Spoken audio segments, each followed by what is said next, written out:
Am I the a-hole for not helping my sister reconnect with her son, telling her that she abandoned him 20 years ago?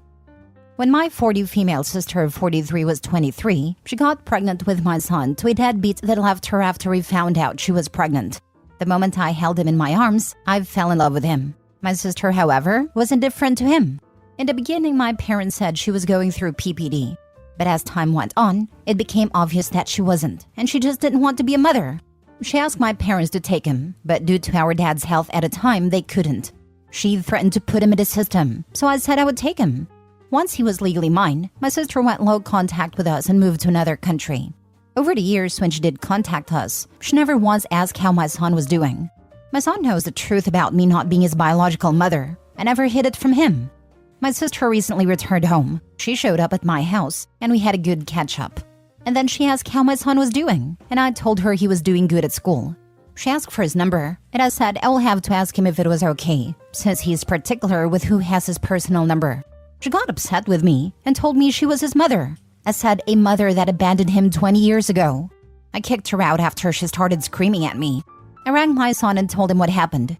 He asked for a number, so I gave it. He told her to get lost, and that it wants nothing to do with her.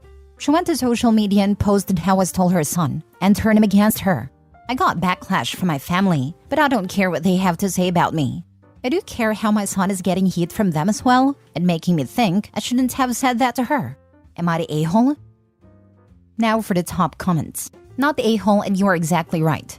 You should never give out your son's personal info to anyone without his consent. And she did abandon him. She doesn't get to waltz back in to try and play happy family now, unless your son wants that. It's okay to give a child up for adoption, but you don't get to turn around and say they stole your child from you, and get your flying monkeys to attack them. Your family sounds like a toxic mess. I would block them all. Next time someone comments, OP should bring out the how dare yous. How dare you try to intercede on behalf of the woman who abandoned her child? How dare you criticize that child for not wanting to pretend sister is his mother? How dare sister claim to be the child's mother? Keep going with both barrels until the other person shrunk to about the size of a penny. Where was she when he needed his diaper changed? Took his first steps. First day of school, admitted to his first crush. Had his first heartbreak. Moved out of the home and out into the world. All those birthdays. How many did she actually say happy birthday for? Holidays. The good times and the bad?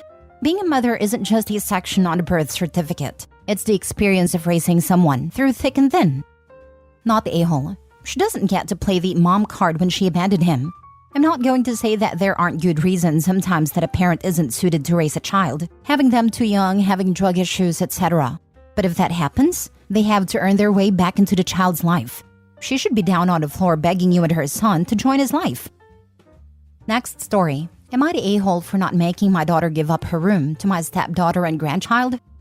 I, 37 male, have been married to my wife, Sadie, 37, for 4 years.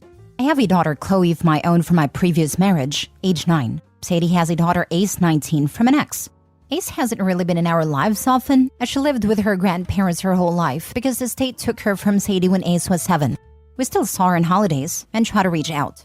Ace was living out of state with her boyfriend, but he was recently arrested. So she asked if she and her baby could move in with us, as she needed help getting back on her feet. My wife and I spoke about it and agreed. When I brought up the extra bedroom in the attic, which is an area in the attic we made into a spare room for guests many years ago and no one uses the attic anyways, my wife became upset, gasped even, and said she was not making her daughter with a 5-month-old baby sleep in a dirty attic. I said obviously we would clean and prepare it, and where else did she suggest she sleep? Which is when she told me Chloe's bedroom would be perfect.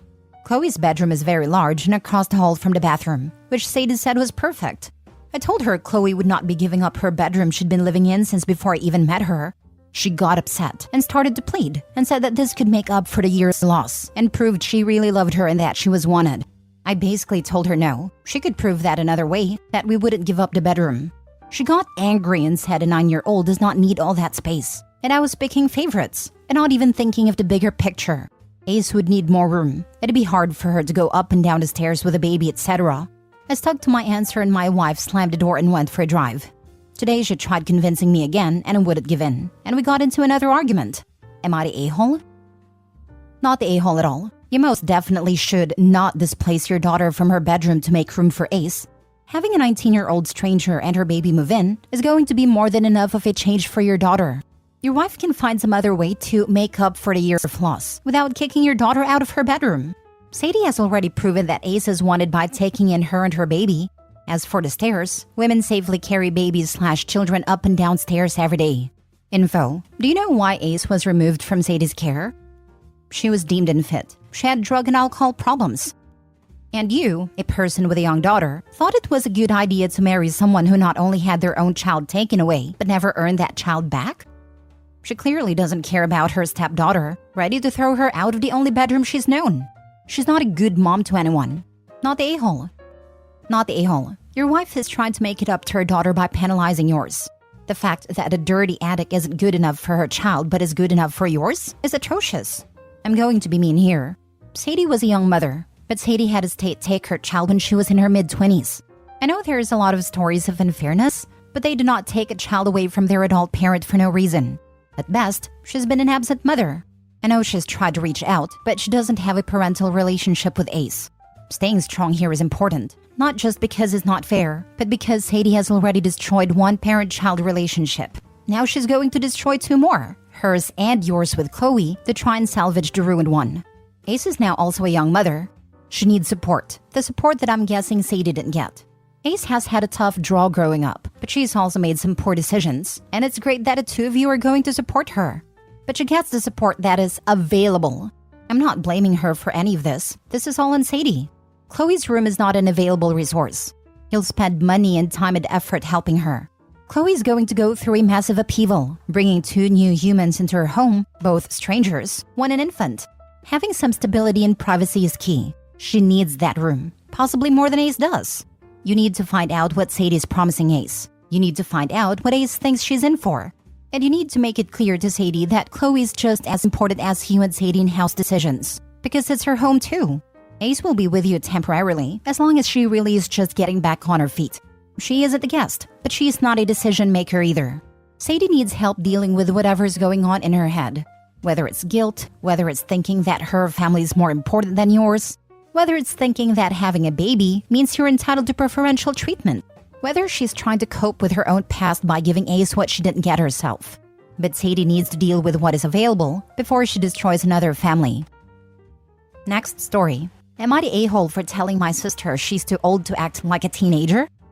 My 17 male oldest sister is 37 female.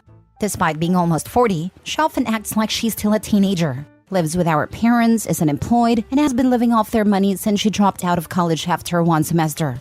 Spends her time hooking up with guys on Tinder and crying to me about being ghosted or led on, and getting drunk and coming home hangover. She even used a lot of TikTok lingo people my age use, like girl's girl. Altogether, it's a bit cringe. Pathetic? I realize that life happens at different paces for different people, but to me, being almost 40, never having worked a day in your life, and mooching off your parents for almost 20 years, and chasing after and crying about boys like you're a teenager, is just sad. Quite a few people by that age are settled and stable on their lives. And sure, life happens, but not even trying is just odd to me. The other day, she was telling me about how one of her friends wasn't a girl's girl because she slept with a guy my sister had an eye on and she feels depressed. This annoyed me, so I told her, "You're not 18. You haven't been 18 for almost 20 years. You're a grown woman at an age a lot of people have families and careers. Crying about a hookup, it's sad, and you're too old to be acting this way." She got angry and called me a judgmental a-hole. I do judge her, but I think it's a valid judgment. Am I the a-hole? Now for the comments. Info. 17 male, 37 female, lives with our parents, is unemployed and has been living off their money since she dropped out of college after one semester. Does a little quick math. Are you sure that she's actually your sister? I doubt it's we're raising your mother as your sister situation, if that's what you're indicating. The timeline wouldn't match up unless I'm actually 2 years older than I think I am. Plus, we have other siblings closer in age to her that I don't think would keep that secret from me. How so? I'm a 37-year-old male with a 17-year-old son. It's not impossible to be 37 and have a 17-year-old. I think he's saying that she dropped out at 18 and not 20, meaning the timing of everything together doesn't match what he's been told. It's physically possible that 37-year-old could have a 17-year-old child if they had said child at 20. But if she dropped out of college at 18, then this wouldn't be the reason. Or OP doesn't know the true details. Not the a-hole. Unless she has some sort of disability, this is ridiculous. She does not, as far as I know. Perfectly able-bodied and actually quite smart. Just childish. Not the a-hole. Someone needs to tell her, especially if she is not disabled. Why are your parents allowing this? It's really an extreme age to be still at home and not working to help out at least. They had her very young and were too poor to spoil her when she was little, so they're probably making up for it now. If very young and poor, who knows what kind of trauma your sister endured as a result. Early childhood trauma is the leading cause of borderline personality disorder, and this post kinda screams it. Possibly, but she's an adult. She's had time to deal with her trauma if she has it. Instead, choosing to mooch off our parents in a way that f***s me over is up. Next story. Am I the a-hole for paying $21,000 to send my kid to private school behind my ex-wife's back?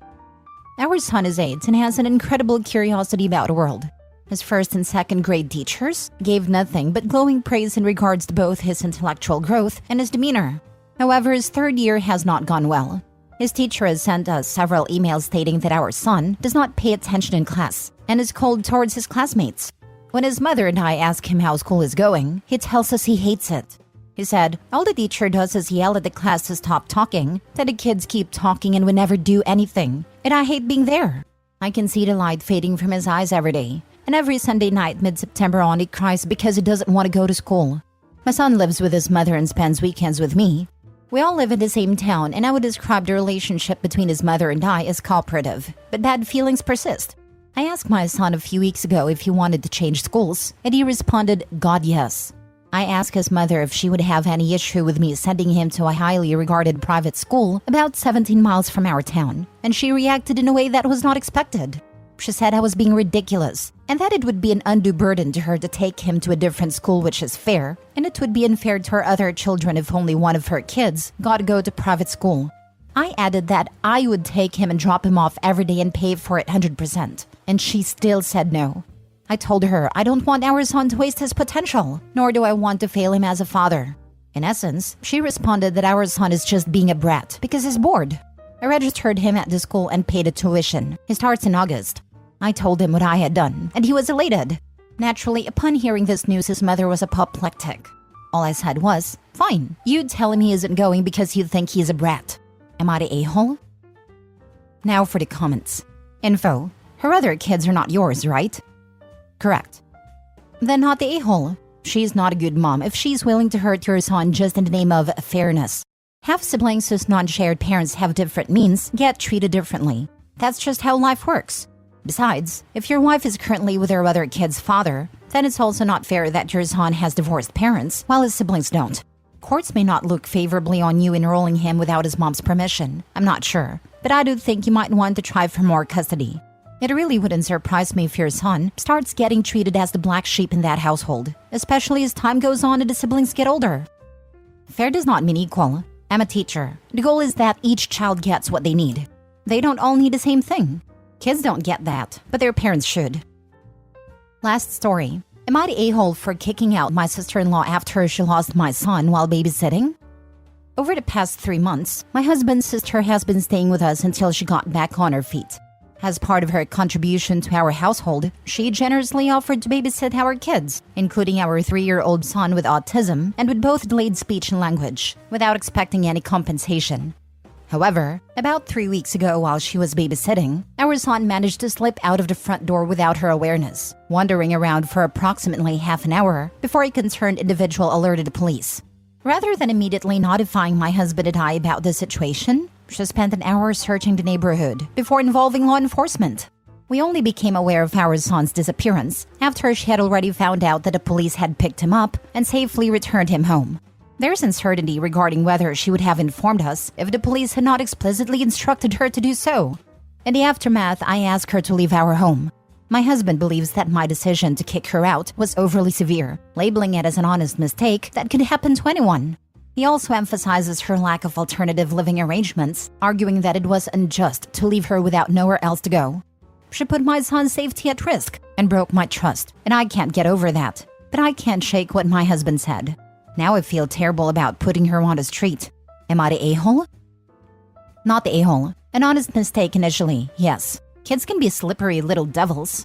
The big mistake was not calling you.